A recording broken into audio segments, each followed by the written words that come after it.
Hello, beautiful people. Happy Sunday. We are here to discuss the new mini-series Full Circle. Now, yesterday we had our live discussion on episodes 1 and 2. So if you haven't, once this video is over, make sure you go check out those two videos. Now, I did say we were going to go live at 1 o'clock, but I just finished filming my Insidious ranking, and I'm like, you know what? Let me go do this live, get it over with, because I'm starving and I need to go eat my breakfast. My mama got me breakfast. She went, picked me up some breakfast. So nice of her. And I want to go eat it before it get cold.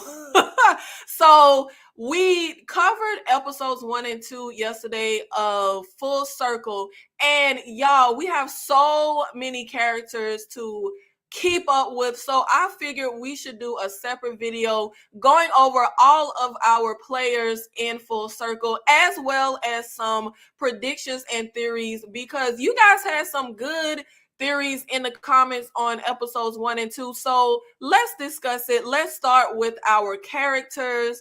Now, let's pull this up. We have our full list of characters, and let's see. Full Circle is the latest addition to Max. I hate that name so much. A mini-series that follows two families, fraudsters. So that's what those, y'all remember I was so confused because the cops, or who I thought were cops, were called a postal inspector. I'm like, what does postal have to do? I'm thinking of UPS, but okay, they are fraud inspectors.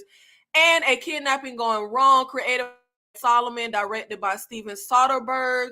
Full Circle debuted on July 13th and features a talented, well-known cast who bring their talent to embody a slate of colorful characters, each of whom becomes embroiled in a scintillating mystery. Now, Full Circle is a crime drama that brings thrills, twists to its fascinating storyline, bringing together a plethora of characters.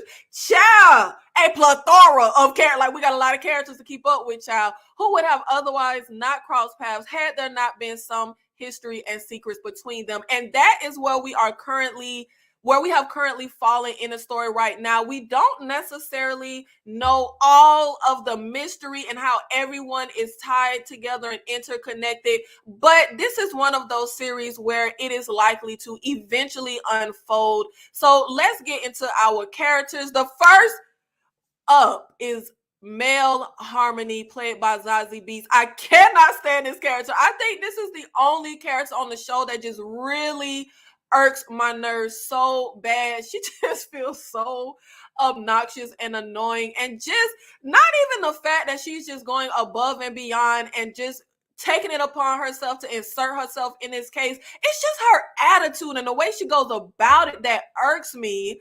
Mel Harmony is a U.S. postal fraud inspector who investigates a kidnapping linked to trafficking. So, as we know right now in the story, we have this crime family that is led by CCH Powder's character, and they are involved in this scheme, insurance fraud.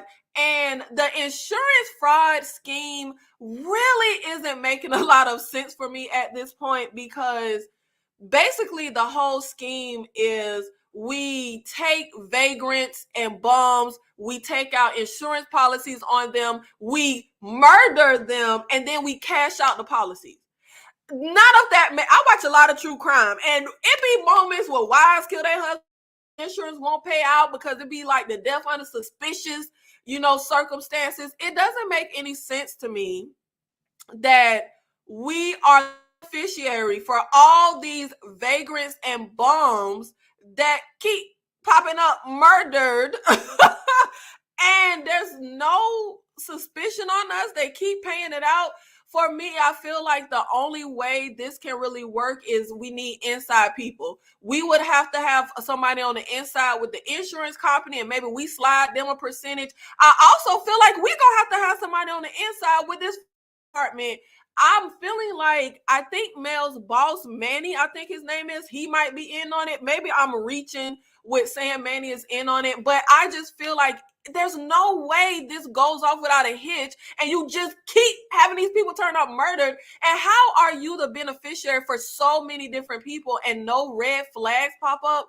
I also feel like in order for this to work, you would have to not be the beneficiary on paper. Like maybe we're getting other people to be the beneficiary and we pay them a percentage. I don't know how this could possibly work, and we're just getting rich and there are absolutely no red flags.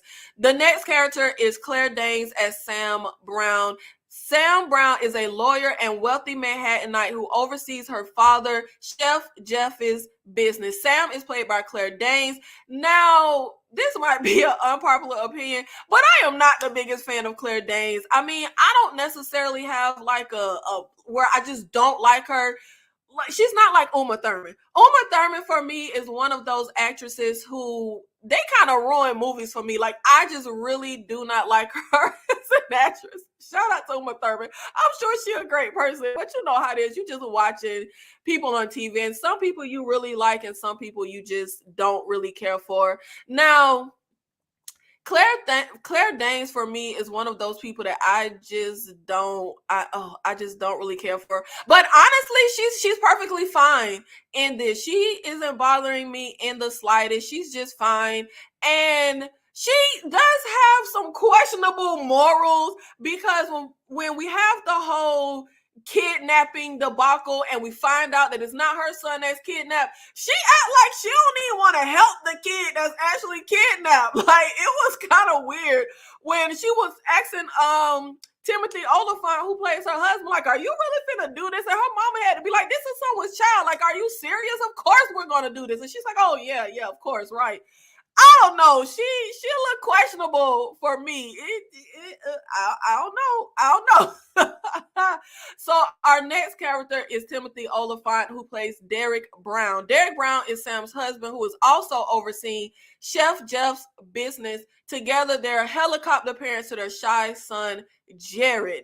I love Timothy Olyphant. I mean, chef's kiss. Love him so much. Great actor. Now, his character though, I don't know, y'all. It's of some shadiness for me when it comes to his character. It's an air of he's hiding something. We don't know what it is yet. It hasn't quite all unfolded, but I feel like he is embedded in something a lot deeper than we may know or we may think. We did get the revelation at the end of episode 2 where this picture that we see right now, when he was playing baseball with his son and the shoes got taken, we did get a little revelation where he saw the kid Nikki in the bushes. And like I said in my review for the episode, the level to which he was distraught after not being able to save the kid Nikki, it felt like he knows the kid. Like, the level of him being distraught was very high, and it just wasn't on par with this being a stranger. And yes, 100%, kids are going to tug at your heartstring. They don't have to be your kid. They could be a stranger, and you're going to care if something happens to them. But the level to which he was distraught, I just was feeling like, I don't know. I think he knows something. I think he know the kid. I think it's a little more to the story. Dennis Quaid as Jeff McCusker. Is that how you say that, y'all? Chef Jeff, child. Jeff is Sam's father and a celebrity chef who has made millions selling hot sauce. I enjoyed Dennis Quaid, and I actually really enjoyed the Chef Jeff character. He just has this, like, no nonsense, but kind of, you know, all about himself kind of quality when the kid, his grandson, finally comes home and he's like, we got time for this shit, like, no shit from your day. It's just something about his attitude that I really liked, and just I smirked quite a bit when he would say certain things. So that's a character that I'm really enjoying in this. And of course, we already know that all of this is because of Chef Jeff. When we have CCH Powder character going to get this curse off of her family, and she's told by the guy who had a heart attack, a grandson for a grandson. We know this all leads back to Chef Jeff. He is the catalyst for why all of this is even happening, but we don't know yet he's involved, what he has to do with anything. We just know old boy was like, yeah, a grandson for a grandson. So presumably Chef Jeff was involved in something that happened with this guy's grandson, but at this moment we're not sure exactly how. CCH Powder, my mother freaking girl, y'all, I love her so freaking much, and she is playing Savvy Mahabir, Mrs. Mahabir, aka Savvy. She is a Guyanese immigrant who wants revenge for the death of her brother-in-law, and she has a plan to do it. So that is pretty much what kicks off the entire series. Is we have Savvy's brother-in-law get killed by this there's some type of Asian gangster. I cannot think of the character's name. That I think they said like once or twice, and that is the catalyst that kicks off this series of events when her brother-in-law is murdered, and she goes to Georgetown to try to get guidance, and she gets information about this opportunity curse off of her family so that her businesses and her family can thrive. Now, this is really the character and the storyline that I'm most interested in, is Savvy and this whole Guyanese crime family and all of that, and the debacle of the kidnapping. That's the story that I'm most interested in. Now we have the character of Akid, who I really enjoy, but baby, I feel like he in over his head, y'all. Akid is in over his head. Akid is Savvy's nephew who were in a bid to kidnap Sam and Derek's son. And I'm not very familiar with this actor. Thoroughly enjoying him as Akid. Akid is talking to the two new kids, Javier and Louise, like, one of the bosses, and he tells them the hierarchy, and he's like, it's me, then it's y'all. Even with the whole kidnapping scheme, I can't think he in charge. He like, my aunt put me in charge, but really, like, you ain't really in charge, bro. And you are very in over your head. We have, what was the character's name? Something with a G. Hopefully we'll get to him on the list, child. But we have the character that works closely with Savvy when he comes in to the van with his two associates and shoots and kills the one immigrant kid because they found the inspector's card.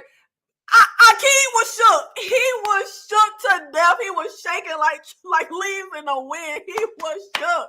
And I was just like, baby, I don't know if you built for this life, okay? You just might not be. Now, let's see. Now we have our full circle supporting cast and characters. Garmin, that is the name I could not think of. Garmin is Mrs. Mahabir's lieutenant, the right-hand man.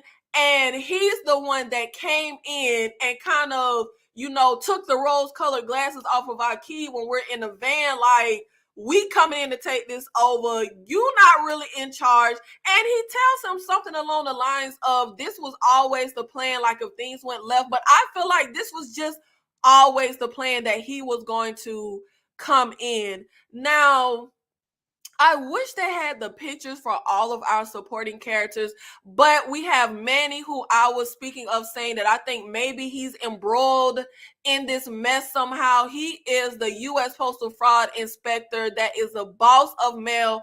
He is the one who tells her, you not on this case.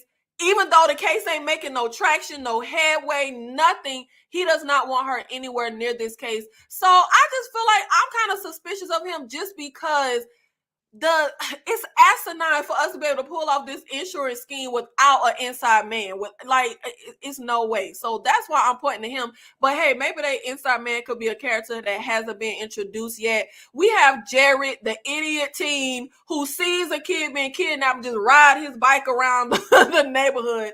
He is Sam and Derek's son, and ultimately he is the kid that Mrs. Mahabir needs to kill in order to close the circle and take this curse off of her family. But what I'm interested in, I'm wondering Is it too late to take the curse off, or can we just try to kidnap Jared again and kill him? Do we have to do the whole thing all over again? But then again, the guy who wanted the grandson for a grandson, he has a heart attack at the end of the episode. So I'm not sure if it's too late for us to take the curse off. Then we have Louis, who travels from Ghana to work with Akid. He is one of the kids that comes over. He also comes over with his friend Javier, who is working with Akid and Mrs. Mahabir, and didn't really know what he was getting himself into. We have Natalia, who is Akid's girlfriend and also the big sister of the character Louise. And her whole plan right now is she was trying to assist in saving Jared with the whole kidnapping and killing him plot, because no one else was hip to the fact that Jared was supposed to be getting killed. That was the order from Mrs. Mahabir. And then we have the character of Nikki, and we have a lot of mystery when it comes to the character of Nikki. The character, okay, let me move this. We done with this. The character of Nikki, he's the kid that it's a lot of mystery surrounding him right now, because we know at this point that he is the one stealing all of Jared, all the things that he has, his watch his grandfather gave him, his iPhone, his sneakers, etc., etc., all the things his parents think he's just being irresponsible and losing. We find out that Nikki is actually stealing those things, and we have no idea why he's stealing his kids' things. He reach out to Jared for them to meet up. We have no idea what the meetup was supposed to be about, what it is exactly that Nikki was supposed to be saying to Jared at this meetup, because as we know, he ends up getting kidnapped with the, mistaken identity situation. And we also don't know the correlation and relationship when it comes to Nikki and Timothy Olyphant's character, because like I said, we got the reveal that Timothy Olyphant actually saw Nikki in the bushes when he steals the sneakers. So, but I did say, I don't know if he just saw someone in the bushes or if he saw that it was Nikki, like he was able to see the kids. So it's a lot, going on with that situation with the character of Nikki. But those are all of our characters really that we are here to keep up with and keep track of. And we have, Mel's girlfriend, who is very just insignificant. Honestly though, I really do not want anything to do with that damn little relationship drama that they are giving us. No, I don't want anything to do with that whole situation. So her brother, not her brother. My bad, her girlfriend. Her girlfriend for me is pretty insignificant. Actually, at this point, they broke up. So I'd be happy if, we just don't even have to see her again. Now, let's go into some of the theories that you guys presented in the comments for, I think it was the episode 1. Let's see.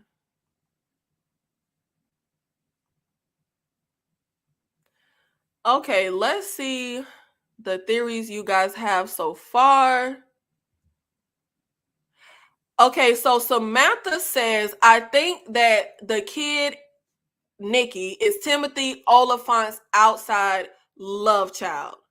Now, that is a good little theory, because for one, like I said, Timothy Olyphant's character was very disturbed, very distraught when the whole debacle happens and he's not able to save Nikki. We also saw him looking over at Nikki when he was in the bushes, and we don't know Nikki's motive for trying to contact Jared. I was thinking maybe he had a crush on the kid and he just a little batshit crazy and stealing stuff like the guy from You Be Doing.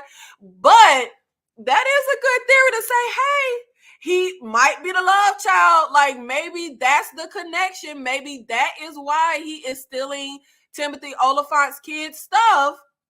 So, that I don't know that would, but it's also the situation of the kids saying, "Hey, call Sharice." So is Sharice the one that Timothy Oliphant had an affair with, and that's how he got the love child? We also have Nicole with her theory of the whole Guyanese crime family and how that insurance fraud isn't making a lot of sense, that taking out insurance claims on people and then killing them on a regular basis and nobody is on to them. And that's pretty much what I was saying about the fact that I feel like we must have some kind of inside man, because there is just no way you can take out insurance policies on all these vagrants and bums and you are the beneficiary and they just keep paying it out. There's no red flags. It's just really not making a whole lot of sense for me at this point. So I feel like the number one theory that I really love that you guys came up with is the fact that, is Nikki Timothy Oliphant's little bastard child? I'm just joking, calling the kid a bastard. But is that his love child? Is that the connection? Does Timothy Oliphant know Nikki and that's his son and he just, that's my little side baby, so I'm not taking care of him? Is that how Nikki is wrapped up in this situation? That is going to be very interesting to see. But guys, those are my predictions, theories so far for the show. So in conclusion, I'm going to run with Nikki is Timothy Oliphant's child. I'm going to run with Manny is in with the Guyanese crime family, and he's a part of the reason away with this insurance fraud. I'm going to also run with they got an inside man at the insurance company. And we also had a chance to go through all of our characters. But y'all, I'm still going to be forgetting folks' names. But hey, we broke it down. We got all of our key players. And make sure that you are subscribed and you are on the lookout every week as I follow this series. And if you enjoy my recaps and commentary on this miniseries of Full Circle, make sure you check out my miniseries playlist. I also covered other HBO miniseries and just different miniseries. And thank you so much for supporting the channel. I'll see you in the next one. Thank you. We are ending out now.